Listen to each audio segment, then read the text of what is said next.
Oh, I am gonna charge mine. That'll be a great idea. Maybe that works, makes it better too. Okay, great. Hello, everybody, and welcome to. Oh, you've frozen. Stay there. Hello, everybody, and welcome to another My Music with me, Graham Cofe, and my special today, who we shall meet any minute now. But first, before we get talking, let's have this video from Analog Trash. Do enjoy.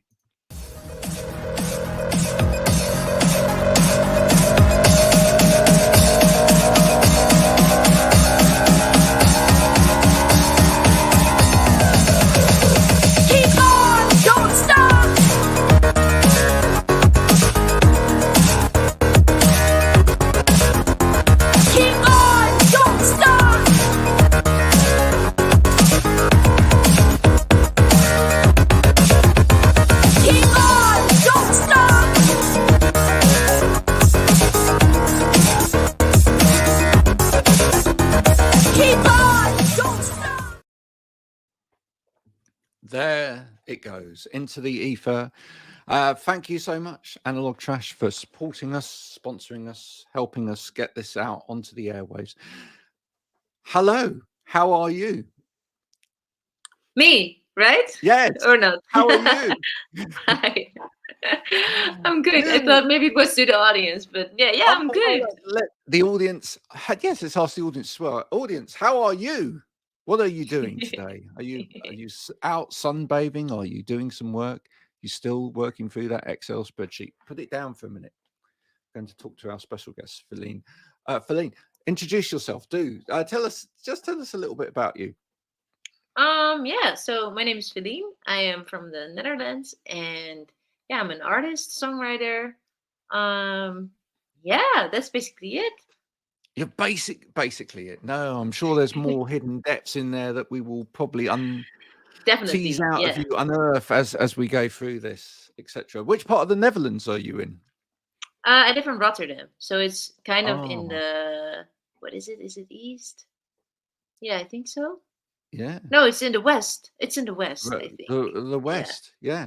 It's it's a big city. It's in the center of the Netherlands. Yeah. Geography wasn't your thing at school. Not at all. No. Not at all. Really you know where the UK is, right? That's west from Holland, right? That's yeah, we're west from Holland. Yeah, it's on the left. Okay, and here's a little test for you then. Do you know where Somerset is in the UK? Because that's where I'm coming from. No clue. No idea at all. Okay, so you will probably know where London is. London is on the far side of the UK, on the east, and we are opposite to that on the west and down a bit. So we're kind of in what they call the West Country of England. Nice. Yeah, it's the bit when artists tend to come over from different countries, especially parts of Europe. They go, yeah, I've been to London, I've been to Manchester, I've been here. And you say, are you coming to the West Country? And they go, no, should I? Yes, absolutely. Because I'm going to add it to my list. The beautiful part of the country. All right? Not saying that other parts of the country aren't beautiful, but this is where it all happens. We have the sea, we have the Jurassic coastline, we have beautiful countryside. That's where I need to be. That is great. Absolutely where you need to be. When did you first start making music? I think it's hard for me to answer to it because I think I started making music when I was like really small. I used to write when I was like 6-7 years old, and it only became more serious as I grew a little bit older. I think when I went to high school, when I was like 11-12 years old, I started to write songs in English for the first time. Before that, it was just like Dutch children songs. And when I was 16 years old, I entered a songwriting competition in the Netherlands. And then I had to write a song each week. And I was like, okay, I can do this when I get exercises. I'm actually capable of doing this. So I think that was the moment that it started to become a little bit more serious to me. Yeah, and straight after high school, when I was about 18, 19, I went to music school, and yeah, so it's Yeah. been a long, long journey already. Yeah, Yeah. it has, hasn't it? Are your parents musical? Are you from a musical background, family-wise? Nobody does it professionally, but everybody is able to sing and they all play instruments. So yeah, they're kind of musical. Yeah. Oh, that's cool. I often ask guests this when they've got families that are into music. Do you often make music together, like in the kitchen when you're cooking pasta and stuff like that? Does it does that Um. happen? Oh. Wait. Yeah. No, not that often. But I do have two smaller sisters, and we used to sing together, like harmonizing with the three of us. And I would be kind of like the choir leader, and I would be like, okay, you do this, and I do this, and so when I still lived at home, then we would sing together. Sometimes we would even perform together with the three of us. But my parents, yeah, they're my father has kind of a rough voice, so he keeps it in the background a little bit. And yeah, my mother, yeah, she's a Well, you teacher, so you she say a sings rough for the you say a rough voice. What do you mean? Do you yeah, like just growly, or do you mean like, yeah. or He is says, it? yeah, he says he just never practiced it, so it's kind of it just sounds rough. But I do feel like his ears are kind of musical. He just hasn't trained it, so yeah, Yeah. it sounds a bit rough. Yeah, Yeah, but there's nothing wrong with a rough voice. You definitely, know, maybe you can do sort of like a bit sort of a Tom Waits type thing, kind of exactly. when the That would be earth it. died screaming, that sort of Yeah, that would be it. That would be great. kind of real Yeah, visceral stuff right from the belly. I mean, I that's love a great. rough voice. Yeah, true, Yeah. true. What was the first instrument you picked up? Um, I think I had flute lessons when I was very small, when I was Did like you? 6 years old, because I wanted to do an instrument, and then it was kind of like a basic thing to start with the flute. But yeah, I would be very bored after a year, and so I quit. And then when I was, I think, around 9 years old, I took piano lessons for 1.5 years. But I was just very bad at taking lessons, so I just wanted to do it on my own, and so I quit after 1.5 year. But then I did want to write songs, so I went, and my mother taught me a few chords.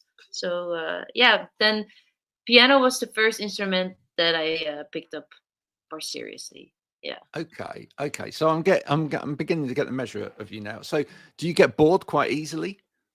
Mm, I think I'm just easily frustrated when I have to practice.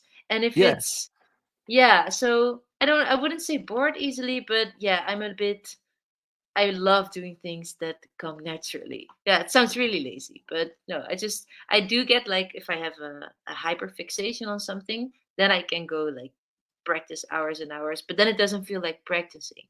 So as soon Right. as something feels like homework, I'm like, I can't do it anymore. Yeah, then Yeah. I'm easily distracted. And What yeah. what what what gets you into hyperfixation mode in terms of an instrument? Is it you discover a sound, or you just like find a little chord sequence, or a little melody that you just want to perfect, and you just go over and over and over again at it, or I think what? it's just really mainly because I'm not that good of an instrumentalist. I'm really a songwriter. So I think the hyperfixation on my instruments would mainly be like chord progressions that had to contribute to the songwriting hyperfixation.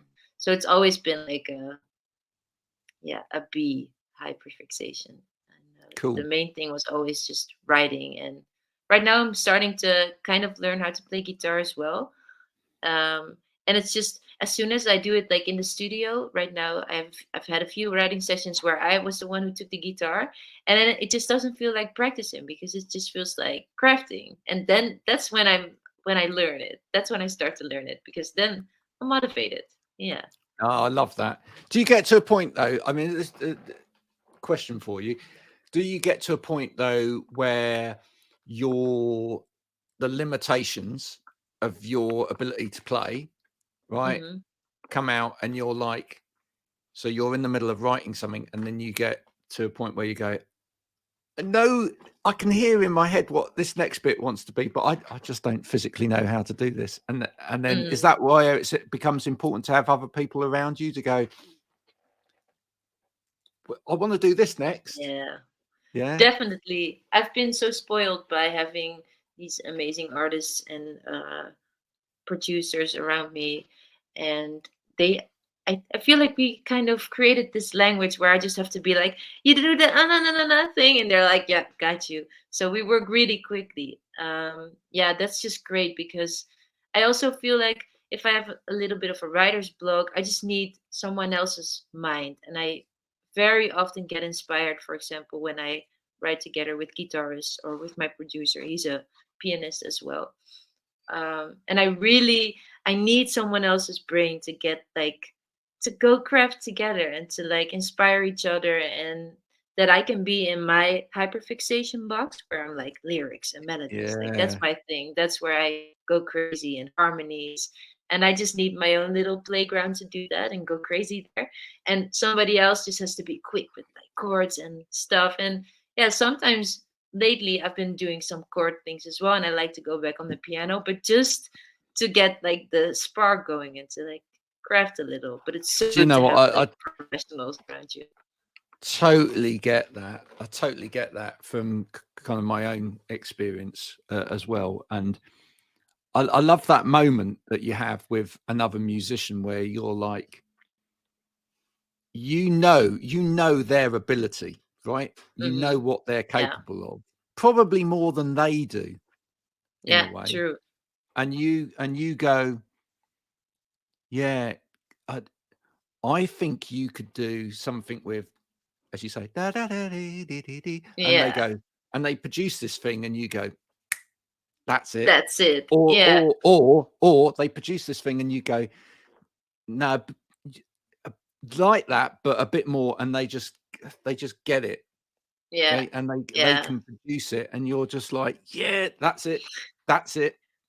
That yeah. moment, that moment in That's the any best. songwriting thing, yeah, it is the best, isn't it? That moment in Yeah, any really. songwriting session where someone produces this amazing little bit of magic, and you're like, that's the bit. Yeah, that's so great, so addictive. That's Yeah, when you have that, you're like, oh, it's the best feeling. Yeah, it really is. I really love your production, by the way. I Thank you. absolutely adore your production. Yeah, no, I'd Thank you so say much. it's right up there with some of the best production around at the moment. Um, Thank you. Wow. I yeah, I mean, I was listening, and I love stuff like the Japanese house and stuff like that. Yeah, Me too. I oh right, Yeah, I love it sublime. too. So Yeah, nice. Mhm. and you've got that. You've got those elements there. You've got those elements where you're, you know, your soundscape, you're not just writing a song, but you're soundscaping as well, and you're sort of sonically taking us on a journey. Yeah, how important is that to you? Because that is, for me, it's brilliant what you're doing. Thank you. Yeah, it's really important to me. And I've been so, as I said, I've been so lucky to have people around me who know how to transfer it perfectly, because I definitely cannot take credits for the production because yeah, I've worked with an amazing producer and someone else who mixed it, who is actually from the UK as well. And like it has been done so greatly. But yeah, it's really important for me. It really, the message and the vibe around it, I wouldn't even like if I just hear a song and it's just the lyrics that resonate to me, but the vibe doesn't resonate, then I'm probably not gonna listen to it. So it really needs to come together, and sometimes it's really easy and sometimes it's a really difficult process. But yeah, I feel like these people really know my language and they know what I want, and yeah, so grateful. We've talked a lot about kind of the studio space, and obviously that's kind of important to you in terms of the production of this music, and Yeah, working definitely. it up and etc. But where do you find your ideas start? I mean, at the beginning I said, we're in the countryside, Hmm. etc. Are you a person that needs to find a particular space in order to come up with the ideas or to release ideas from you, or can you write like lyrics and stuff like that? Can you just write lyrics anywhere, or do you just find them I dropping think from so. anywhere? I've noticed that I came with a lot of ideas while I'm actually doing something else. So while I'm in the shower or while I'm in the train. Usually when I like sit down and I write, then yeah, I can journal. I mean, I can definitely like sit in nature and journal, and that definitely helps when I go to a session. But like the most spontaneous ideas, they come unplanned, I think. And I really like squeezing in throughout like the rush, like taking little times to write down little notes. I feel like those are kind of the moments where the magic is for me. I don't need to plan it out too much and get too scheduled. I just need to write wherever I am and then show up to the studio, then get it all out there, and that's for me how it works. So little micro moments, if you like, throughout the day are really kind of Yeah, you're yeah, grabbing definitely. those moments. How much in that then is human observation? How much of Mm. that is drawn by seeing, and that doesn't necessarily, I don't necessarily mean in kind of, you know, an obvious way, but Mm-mm. just like watching human behavior. Because I get that. I love going to like, this sounds going to sound silly, but Uh-huh. I spend a lot of my time here creating and whatever, but in the, like studio space, but I love just stopping and going for like a walk, even to like the supermarket or whatever, and Mm. like just tiny little observations of human behavior, someone having an argument or Yeah. somebody, you know, acting a bit strange, or anything can like be, oh, do you know what? That's, I've got to write about that now.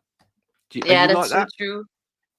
A little bit. I think I become like that more and more. I used to be just very much of an inward person, so I would be in my own head a lot of the time. And I would be like the person who sits in the train and has seen nothing from outside, who has seen no one in the train. I would just be all up in my own head and just creating things, Internalizing. Yeah. very much internalizing. But I start to be, as I am also like practicing a lot of mindfulness and like reading a lot of Buddhist books nowadays, so then automatically I'm more aware of my surroundings. And yeah, the other day I was, for example, I was in the park and there was this topless lady sitting and screaming to people, and I ended up writing a verse about it because it was just such a fascinating view. So I Yeah. become more like that, I think, nowadays. Yeah, I think it's a balance between looking outside and really training to, yeah, like open my eyes a little bit more and see, because there is so much to write about that's happening around you, and I thought it was all inside me. And that, Yeah. yeah, I used to think this is where all the ideas are happening, but it's both. It's inwards and outwards as well. I love that. I love that you're developing in that way, because I think when you start to like, and I think it's something that comes with age, right? And I Yeah, think actually as you definitely. get older, you probably start to look at that more and more. Maybe it's kind of a sense of our own, in a way it's a self-reflection, because you're kind of trying to look at other people's behavior to understand your own more as Yeah, you get true. into more relationships and situations that require that kind of navigation. But I think what's really interesting is that when you start to do that, you, in a way, you actually make you more accessible to other people as well. Even through, like, as you say, that is quite an abstract moment that you saw in the Mm. park. But Mm. those abstractions are kind of like, there will be people that go, oh, well, that's what are they talking about there? That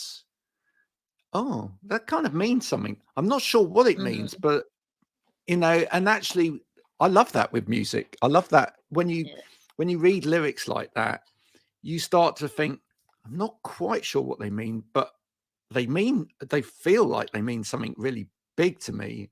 Have you had that as a listener yourself with music? I mean, was there someone lyrically that you think, oh, is a genius in terms of music? Yeah, I think one of my idols definitely is Casey Musgraves because I really love her lyrics. Also on her new album, I think, yeah, she gets kind of specific too, and she really sets like the scene, but she's also just very truthful. I really, really like her lyrics.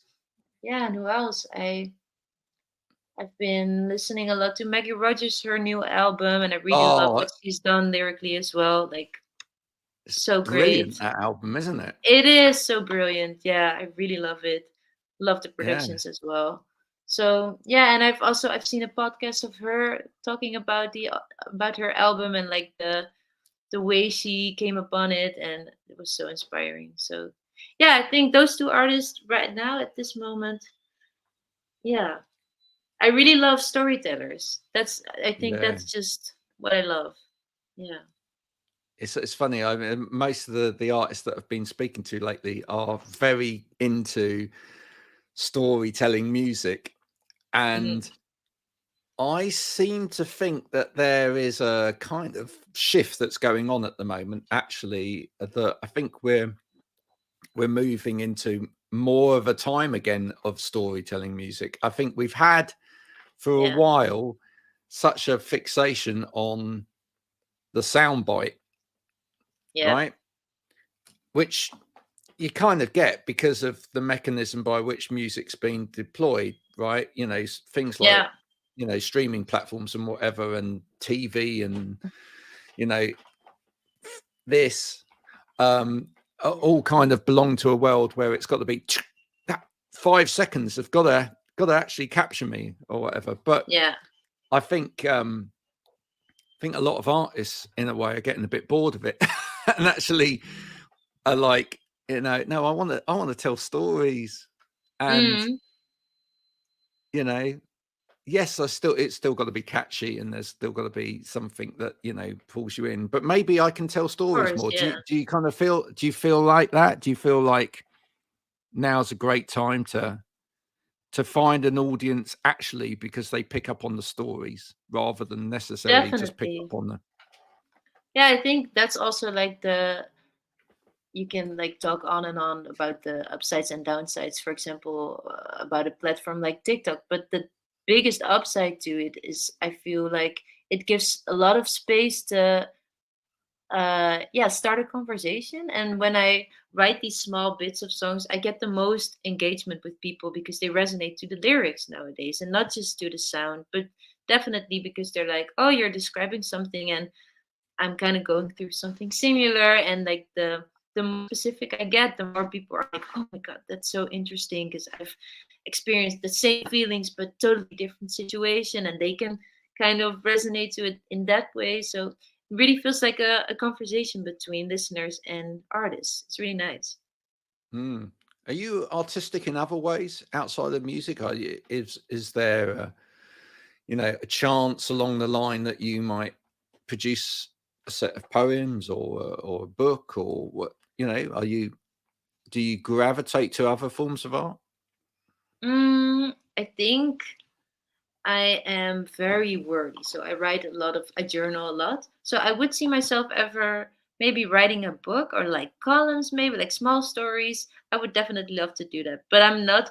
I would never say that I'm artistically, visually. I'm really in words and sounds. That's really my, I think my area, and Yeah.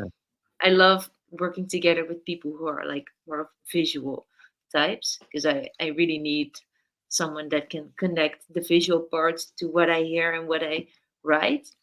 But no, yeah, I love to journal a lot. So maybe I could see myself writing a book. Yeah, definitely. Yeah. What is it you look for in a good videographer, if you like, or a filmmaker? If they were, you take your latest song, right? Mm-hmm. If you Yeah. could literally, you've got all the budget in the world, Mm-hmm. and you were looking for a filmmaker out there to produce like the video of videos. Do you have anybody in mind, or do you have any concept in mind that you would, you know? It's actually on my to-do list to like make a few because I'm gonna shoot a video for one of the upcoming singles as well. So it's actually on my today to-do list to like make a list of references. But I think what I really love is when it's a bit cinematic because I really inside my brain everything is like a movie. So I would love to have something visually representative of like the kind of cinematic movie side. I'm like really into drama movies and I love everything that's has like the romantic sense. And I think Ah, I'm yeah. not too I would always choose like raw footage over abstract footage. So I really like things that are real and that are like recognizable, but also have like a cinematic twist to it, like the romantic feelings of it. So Well, I think listen. yeah, You've just given a great brief there for somebody. So listen, if you're a filmmaker, and you're listening, and you want to get in touch, there you go. If that's hit your me up. thing, yeah, Yeah, hit me up definitely. Yeah, that's it's where it all starts. yeah. Um, what's what would be the sort of dream collaboration for you? What is there somebody that you'd love to work with because that you feel that they could, or just have half an hour with to ask questions because you feel like they could pull you into a different space? First name that comes to mind, I would love to work with Ethan Gruska. I don't know if you know him. I really love his album, and I think he's produced some stuff for Phoebe Bridgers as well. And I Right. really love like his organic sense of production. Yeah, I would really. And his name pops up anytime I see like, oh, this has been done nicely. I see that he's been intertwined with it, so I'm like, definitely he would be one of Mm. the names that. But also, I can't come up with the name right now. But the one who I think he's done the Maggie Rogers album, and he's also done the Casey Musgraves album. I think he's called Ian something. I gotta look it up. Gotta be. I'm really bad with I'll look names, it but up. I'll look it up and I'll tag them in. that's great. That's Right. great. Yeah, because that would be dream collaboration. Yeah. I love that. I love that you're kind of inspired by great production, great, you know, people that can add to your art, Mm-hmm. Yeah. which is really really good. It's the right kind of sensibility to have. Where do you see yourself in 12 months from now? Definitely still just vibing, chilling, writing a lot, and my EP will be out by then, and I'm also currently working on the next. So I'm hoping that in 12 months it'll be finished as well. And I just went to Germany as a opening act for the province tour, and I would love to do those things more, just travel outside more and be able to bring my band with me and be on stage a lot and just basically just where we're going now go into a linear straight up direction. I Yeah, think that's probably what I would love to see. support for Maggie Rogers in the next 12 months. That would be good, wouldn't it? I really need to manifest that. That would be the dream. Yeah. If we could all just close our eyes for a minute and make that happen. Yes. That's just brilliant. We're all doing that for you now. Okay. Thank you so much. Do it. Let me know when that happens. But you won't need Definitely. to let me know. I'll see it on the Instagram. It will just be there. Yeah, I'm Um, visualizing it. It would be great. Yeah. it's important. Do you find more and more as you go through your career that actually, you know, that that visualizing, that belief is so important in terms of getting to the next stage? Definitely, yeah. I think it's just as important to be grateful where you're at any point, and it's just as important to I think visualize it because a lot of the things that I visualized like 2 years ago are actually happening right now. So I feel like every day is living proof, and sometimes you'll get like rejected and things go different, but I really try to use everything as a way to self reflect and then learn from it and just keep building because I think the image of where I want to be. It's you're always adjusting, because once you've reached a specific goal, you're like, okay, well, I'm able to do this now apparently, so then I might be able to do that as well. So yeah, I think, yeah, it's just about balancing the gratefulness and the gratitude, and also the, yeah, it's good to hire your goals, I think.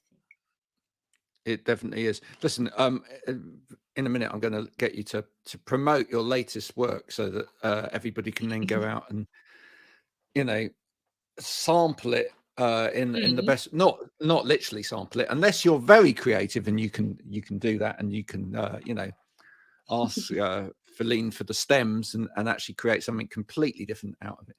Love to hear it. But at least people can go out and find it and support you in that way. But before we do that, what one kind of final question is the greatest song you never wrote? Well, I think I would never be able to say it from all times. I can only say it right at this moment. But I've been struggling with a lot of existential questions, and I think in The Architect by Casey Musgrave, she the first time I heard it, I was like, oh my god, she's been in my brain. She's had all my thoughts, and she wrote a piece of art. So right now I would say definitely The Architect by Casey. Fantastic. Will you see you cover that at some point? Will you? Do you feel like you could? Maybe, Yeah, maybe, I yeah. think so. I've I done think if you've a got that yeah. much of a connection to it, I think, you know, maybe Casey, if you're listening, maybe that you could release a unique version with Philine on it. That would be great. Imagine Would be that. great. Imagine Yeah. that. Oh, See, we try and yes, make that everything. would We be try and great. make everything happen here. It's the best way. We'd love to see you in That's England good. too, as well. Are Yeah. you planning? Are you planning to come this way at all at any point?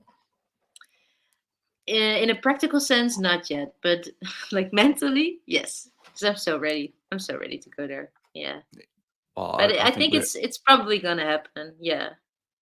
yeah. I think we're ready for you. To be honest, I think, Yeah. you know, if look, it's very simple. If we make the Maggie Rogers thing happen, that, you know, on the European tour, that's True. just going to take you to England, isn't it? I mean, it's just it's, it's a God-given fact, really, isn't it? There we That's gonna go. be it. Yeah.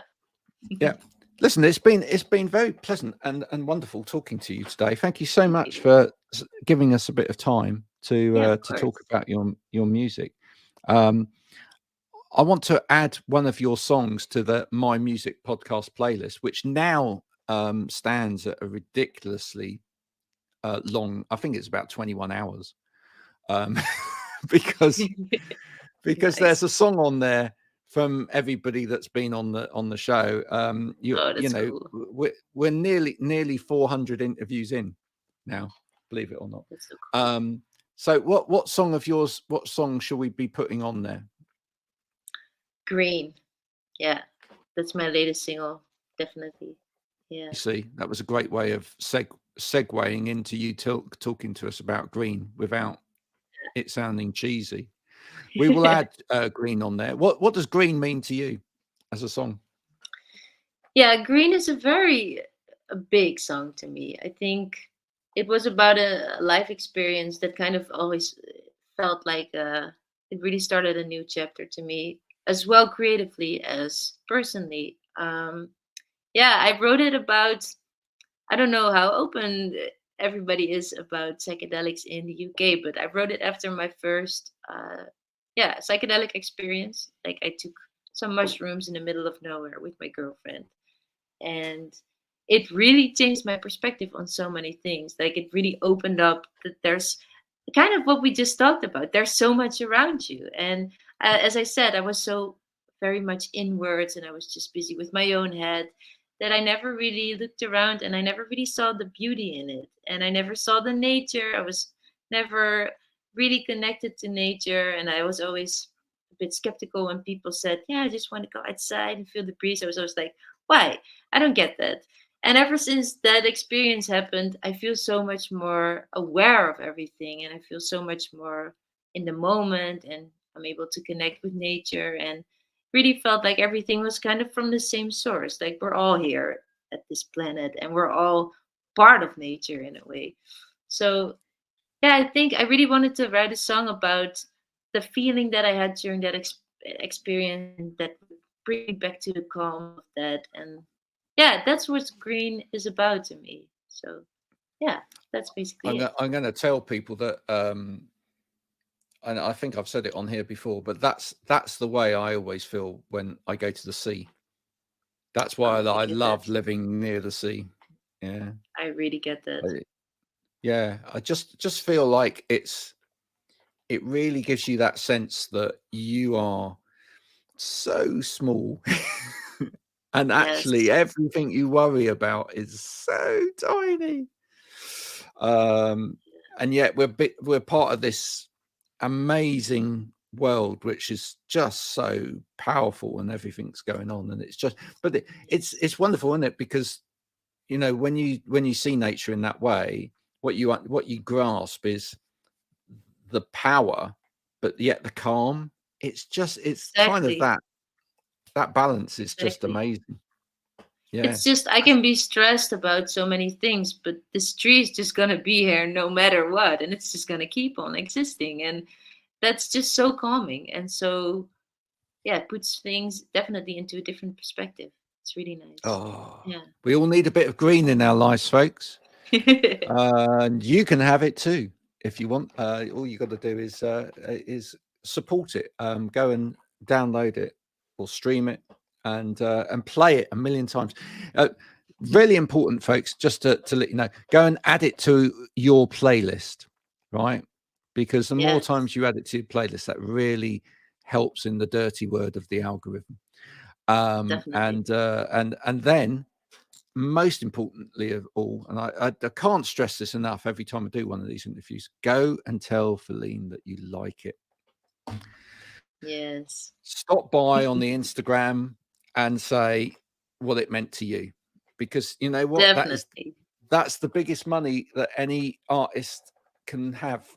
Yeah, beyond Definitely. beyond. Yeah, it's right. I'm right, aren't I?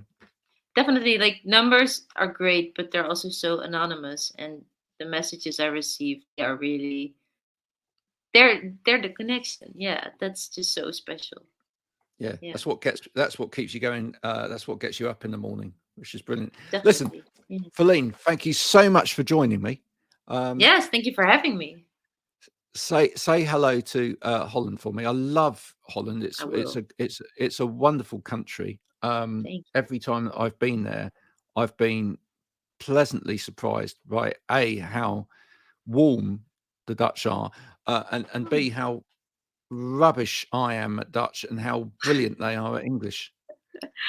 Yeah, You we know. are very harsh on each other. Like when we speak English and we have a Dutch accent, then the Dutch are like, "Oh my God, you should be Oh, embarrassed. We should be better at English."